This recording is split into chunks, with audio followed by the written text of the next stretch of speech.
மக்களிடையே மிகுந்த எதிர்பார்ப்பை ஏற்படுத்திய இந்த ஆண்டுக்கான நிதிநிலை அறிக்கை தற்போது தாக்கல் செய்யப்பட்டிருக்கிறது. 2.5 மணி நேரமாக இந்த பட்ஜெட்டை வாசித்து முடித்திருக்கிறார் நிதியமைச்சர் மரிய வில்சன். இது குறித்து இந்த அண்மை செய்திகளை நாம் தொடர்ந்து பட்ஜெட் குறித்தான விவரங்களை பார்த்து வருகிறோம். தொடர்ந்து பட்ஜெட் தொடர்பாக மக்கள் தெரிவித்த கருத்துக்களை தற்போது பார்க்கலாம். பள்ளி மாணவர்களுக்கு இந்த ஹெல்மெட் சார்ந்த விஷயங்கள் கொடுக்கறது, வாட்டர் கேன்ஸ் கொடுக்கறது, இந்த மாதிரியான சின்ன சின்ன மாற்றங்கள் சமூகத்தில் மிகப்பெரிய மாற்றங்களை ஏற்படுத்தும். ஏன்னா 2 வீலர்ஸ்ல போகும்போது ஹெல்மெட் போடுங்கன்னு விழிப்புணர்வுகள் ஏற்படுத்தினாலும் அதை பள்ளியிலிருந்தே துவங்கி அந்த மாடல் சைக்கிள்ஸ் வழங்குறதுல இருந்து சின்ன சின்ன விஷயங்களையும் மாற்றம் ஏற்படுத்துறது ஒரு வரவேற்க தகுந்த செயல். அதே மாதிரி இந்த மகளிர் பிரசவ காலத்துல பிரசவம் ஏற்படக்கூடிய அந்த இறுதி காலகட்டங்களில் நீங்க தங்கி இருக்கக்கூடிய ஒரு வாய்ப்புகளை ஏற்படுத்துற மாதிரியான விஷயங்களை விடுதி மாதிரியான ஏற்பாடுகளை செய்திருக்கக்கூடியது. மது ஒழிப்பு, இந்த பொதுமக்களுக்கு இந்த ஹெல்மெட் போட்டு எல்லாரும் போலீஸும் போட்டு போகணும்னு சொல்லுவது பெரிய வரவேற்கிறது. மொத்தமாக போலீஸும் போடுது நல்லது. அது உயிர் காப்பகம். ஏன்னா உயிர் போவதுக்கு ஒரு தடுக்கிறதுக்கு ஒரு நல்ல ஒரு இதை தான் தமிழக முதலமைச்சர் சட்டத்தை கொண்டு வந்திருக்காங்க. அது வரவேற்கத்தக்கது. தாமிரவரி நாட்டில் இந்த துணிகளை கலக்கிறது வைக்கிறது இதெல்லாம் கொஞ்சம் கட்டுப்பாட்டுக்கு கொண்டு வரணும் அப்படின்னு ஒரு அறிவிப்பு விட்டுருக்காங்க. அந்த அறிவிப்பும் வரவேற்கத்தக்கது. ஆனால் செயல்முறைக்கு கொண்டு வரணும் அப்படிங்கறது எங்களுடைய கோரிக்கை. வற்றாத ஜீவனதியாக ஓடிக்கொண்டிருக்கும் தாமிரபரணியை பாதுகாப்பதற்கும் தமிழக அரசு ஒரு தனி சட்டம் இயற்ற வேண்டும். இதுல மாசு கட்டுப்பாடு, இந்த கழிவு கலப்பது, பொதுமக்களுக்கு இடையூறாக அந்த சாக்கடை அது இதுன்னு போகிறது, இதை எல்லாமே கிளீன் பண்ணி வற்றாத ஜீவனதியாக மீண்டும் தாமிரபரணியை பாதுகாப்போம். நிறைய இடத்துல ஆண்கள் சண்டை போட்டா வெளியில எந்திரிச்சு உடனே கிளம்பி போயிடுறாங்க. ஏன்னா அவங்களுக்கு நிறைய ஃப்ரெண்ட்ஸ் இருக்கிறாங்க, எல்லா இடத்துக்கும் போவதுக்கான வாய்ப்புகள் நிறைய இருக்குது. ஆனா பெண்களை பொறுத்த வரைக்கும் அவங்க வீடு மட்டும்தான். அதிகபட்சமா வேலைக்கு போறாங்க. வேலை முடிஞ்சு வீட்டுக்கு வர்ற பட்சத்துல அவங்களுக்கு வேற வழி இல்லாத ஒரு சூழ்நிலை தான் இருக்குது. இப்போ அவங்களுக்குன்னு ஒரு மையம் உருவாக்கி கொடுத்திருக்கிறது ரொம்பவே ஹெல்ப்ஃபுல்லான ஒரு விஷயமா இருக்குது. இப்போ முதலமைச்சர் இப்போ சைக்கிள் எல்லாமே கொடுத்துட்டு இருந்தாங்க. இப்போ பெண்களுக்கு தேவையான எல்லாமே கொடுத்துட்டு இருக்காங்க. நாங்க படிக்கும் போதுட்டு அது எங்களுக்கு கிடைக்கல. ஆனா இப்போ கிடைக்கிறது ரொம்ப சந்தோஷமா இருக்கு. கல்யாணத்துக்கு ஒரு சவரம் நினைக்கிறேன், ஒரு சவரம் நாகையும் பட்டு படையும் கொடுக்கணுன்றாரு.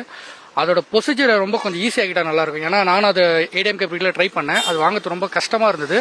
அந்த விஷயத்தை கொஞ்சம் எளிமைப்படுத்திட்டாருன்னா இன்னும் ஏழை மக்களுக்கு ரொம்ப யூஸ்ஃபுல்லா இருக்குன்னு நினைக்கிறேன். நிறைய டக் அடிமை எல்லாமே நிறைய பேர் இருக்காங்க. அவங்கள அதை விடுவிக்க கொஞ்சம் இன்னும் ஆக்ஷன் எடுக்கணும். எடுத்து ஸ்போர்ட்ஸ்ல அவங்களுக்கு இன்னும் கொஞ்சம் கவனம் செலுத்தணும். எந்த ஸ்கூல்லுமே, நான் படிச்ச ஸ்கூல்ல ஸ்போர்ட்ஸ் கிடையாது. 2 ஸ்போர்ட்ஸுக்கு ஹாக்கி அது மாதிரி தான் இருக்கு. கிரிக்கெட்டு, கபடி, ஸ்போர்ட்ஸ் எல்லாமே எடுத்துட்டு வந்தாதான் அவங்களும் கொஞ்சம் ட்ரக்ல இல்லாம விளையாடுவாங்க. மீனவர்களுக்கு தடைக்காலங்கள் 20,000 தருவோம்னு சொல்லிட்டு அறிக்கை கொடுத்திருந்தாரு தேர்தல் அறிக்கையில. இப்போதைக்கு இப்பதான் முந்தைய அரசு 6,000 கொடுத்துருந்தாங்க. அது 1,000 ரூபாய் சேர்த்து கொடுக்குறாரு. அது எந்த வகையில் நியாயம்னு தெரியல. மீனவர்களுக்கு சொன்னதை 20,000 கொடுக்கணும். அப்புறம் கடல்ல இறந்தா 20 லட்சம் தரேன்னு சொன்னாரு. அந்த இதுவும் வரல. அந்த 20,000 வரல. அந்த ஆழ்கடல்ல போய் இறந்தா 20 லட்சம் தரேன்னு சொன்னா அதுவும் வரல இந்த பட்ஜெட்ல. அப்புறம் எது ஊக்குவிக்க போறாங்க? கல்விக்காக ஒரு திட்டம் போட்டிருக்காங்க. சூப்பர் கிளாஸ், சூப்பர் எல்லாம் சொல்லிட்டு போட்டிருக்காங்க. நம்ம கர்மவீரர் காமராஜர் போட்ட திட்டம் மாதிரி அந்த திட்டம் இருக்குது. இது மட்டும் இல்லாம பெண்களுக்கு தாலிக்கு தங்கமும் பட்டு புடவையும் தரேன்னு சொன்ன வாக்குறுதி நிறைவேற்றப்படும் கண்டிப்பா சொல்லியிருக்காங்க. முக்கியமான பாயிண்ட் என்னன்னு பாத்தீங்கன்னா, சிறுபான்மை சமுதாயத்துக்கு ஹஜ்ஜுக்கு போறதுக்கு 25,000 ரூபாயில இருந்து 35,000 ரூபாய் ஹஜ்ஜு மானியம் தரேன்னு சொல்லியிருக்காங்க. இந்த மாதிரி திட்டம் எல்லாம் பாத்தீங்கன்னா சிறப்பா இருக்கு. வந்தவங்களுக்கு எதுவும் தெரியாது, இவங்க என்ன பண்ண போறாங்கன்னு சொன்னதை மீறி நல்லபடியா நல்லா இது பண்ணிருக்காங்க. இந்த ஊனமுற்றோருக்காக ஒரு 1,400 crores மேல ஒதுக்கி இருக்காங்க. பிளஸ் இந்த தொழில்துறைக்கு ஒரு 8,000 crores கிட்ட ஒதுக்கி இருக்காங்க. இதெல்லாம் தொழில்துறைக்கு ஒதுக்குனது கண்டிப்பா போய் சேருன்ற நம்பிக்கை எங்களுக்கு இருக்கு. மாமன் சீருக்கு கொடுத்த வாக்குறுதியை உடனே நிறைவேற்றிருக்காங்க. அதே மாதிரியே ஸ்கூல் பிள்ளைகளுக்கு சைக்கிள் வழங்குவோம் சொன்னாங்க. அதோட சேர்த்து ஹெல்மெட் வழங்குறாங்க. இதையெல்லாம் நாங்க வரவேற்கிறோம். ஆனா மீனவர்கள் கொடுத்த வாக்குறுதியை இந்த அரசு நிறைவேற்றல. இது கண்டிக்கத்தக்க வேண்டிய ஒரு விஷயம். முக்கியமா ராமநாதபுரம் மாவட்ட மக்களுக்கு, குறிப்பாக ராமநாதபுரம், புதுக்கோட்டை, நாகை போன்ற மாவட்டங்கள்ல இந்த இலங்கை கடற்படையினால அதிகமான பிரச்சனைகள் இருக்கு.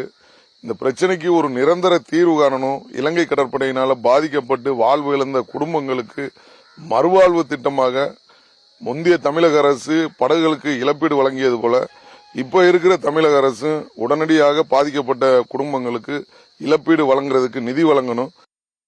பள்ளி மாணவர்களுக்கு வந்து இந்த ஹெல்மெட் சார்ந்த விஷயங்கள் கொடுக்கறது, வாட்டர் கேன்ஸ் கொடுக்கறது, இந்த மாதிரியான சின்ன சின்ன மாற்றங்கள் வந்து சமூகத்தில் மிகப்பெரிய மாற்றங்களை ஏற்படுத்தும். ஏன்னா டூ வீலர்ஸ்ல போகும்போது ஹெல்மெட் போடுங்கன்னு விழிப்புணர்வுகள் ஏற்படுத்தினாலும் அதை பள்ளியிலிருந்தே துவங்கி அந்த மாடல் சைக்கிள்ஸ் வழங்குறதுல இருந்து சின்ன சின்ன விஷயங்களையும் மாற்றம் ஏற்படுத்துறது ஒரு வரவேற்க தகுந்த செயல். அதே மாதிரி இந்த மகளிர் வந்து பிரசவ காலத்துல பிரசவம் ஏற்படக்கூடிய அந்த இறுதி காலகட்டங்களில் நீங்க தங்கி இருக்கக்கூடிய ஒரு வாய்ப்புகளை ஏற்படுத்துற மாதிரியான விஷயங்களை விடுதி மாதிரியான ஏற்பாடுகளை செய்திருக்கக்கூடியது. மது ஒழிப்பு, இந்த பொதுமக்களுக்கு வந்து இந்த ஹெல்மெட் போட்டு எல்லாரும் போலீஸும் போட்டு போகணும்னு சொல்றது வந்து பெரிய வரவேற்கிறது. மொத்தமாக போலீஸும் போடுறது நல்லது. அது வந்து உயிர் காப்பகம். ஏன்னா உயிர் போவதுக்கு ஒரு தடுக்கிறதுக்கு ஒரு நல்ல ஒரு இதை தான் தமிழக முதலமைச்சர் சட்டத்தை கொண்டு வந்திருக்காங்க. அது வரவேற்கத்தக்கது. தாமிரவரி நாட்டில் இந்த துணிகளை கலக்கிறது வைக்கிறது இதெல்லாம் கொஞ்சம் கட்டுப்பாட்டுக்கு கொண்டு வரணும் அப்படின்னு ஒரு அறிவிப்பு விட்டுருக்காங்க. அந்த அறிவிப்பும் வரவேற்கத்தக்கது. ஆனால் செயல்முறைக்கு கொண்டு வரணும் அப்படிங்கறது எங்களுடைய கோரிக்கை. வற்றாத ஜீவனதியாக ஓடிக்கொண்டிருக்கும் தாமிரபரணியை வந்து பாதுகாப்பதற்கும் தமிழக அரசு வந்து ஒரு தனி சட்டம் இயற்ற வேண்டும். இதில் வந்து மாசு கட்டுப்பாடு, இந்த கழிவு கலப்பது, பொதுமக்களுக்கு இடையூறாக அந்த சாக்கடை அது இதுன்னு போகிறது, இதை எல்லாமே கிளீன் பண்ணி வற்றாத ஜீவனதியாக வந்து மீண்டும் வந்து தாமிரபரணியை வந்து பாதுகாப்போம்.